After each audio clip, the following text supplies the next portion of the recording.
Et maintenant, c'est le sport. Avec vous, Yacouba Ouedraogo, bonsoir. Bonsoir. Yacouba, les matchs de barrage retour de la Coupe de la CAF commencent demain mardi.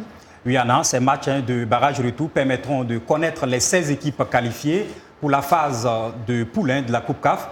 Vainqueur du CS La Mancha sur la plus petite des marques 1-0 à l'aller. L'AS Vita Club de Florent Ibenge aura fort à faire sur le terrain de son voisin congolais. Situation identique pour Plateau United du Nigeria qui n'a battu l'USM Alger que sur le score de 2-1 et pour l'ASEC Mimosa qui l'avait emporté 1-0 à l'aller sur le CR Belouizdad d'Algérie à Abidjan. Léger avantage pour les Égyptiens d'El Masri qui avait arraché un nul, 1-1 donc, face aux Gabonais du CF Mounana à Libreville.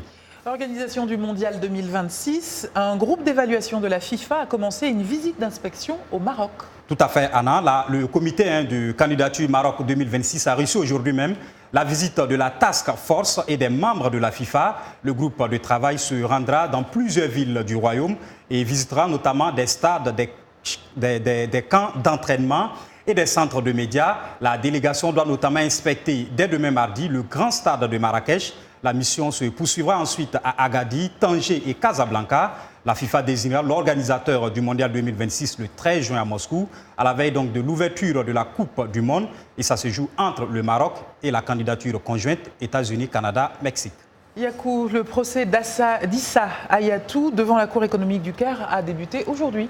Oui, à l'origine de cette procédure judiciaire, un contrat d'1 milliard de dollars signé par Issa Hayatou et son ancien secrétaire général Hicham El Amrani avec la société française Lagardère Sport en septembre 2016 au Caire. Le contrat porte sur la gestion des droits médias et marketing du football africain pour la période 2017-2028 sur plainte d'une entreprise égyptienne.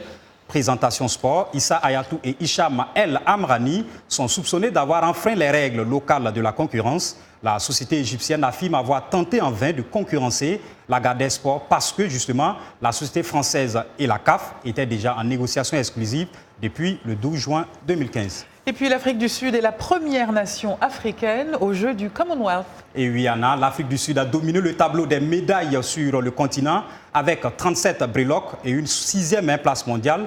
On note notamment les belles performances de Caster Semenya, titré sur 800 et 1500 mètres avec à la clé 2 records des Jeux. En deuxième position, le Nigeria et ses 9 médailles d'or pour un total de 24 podiums.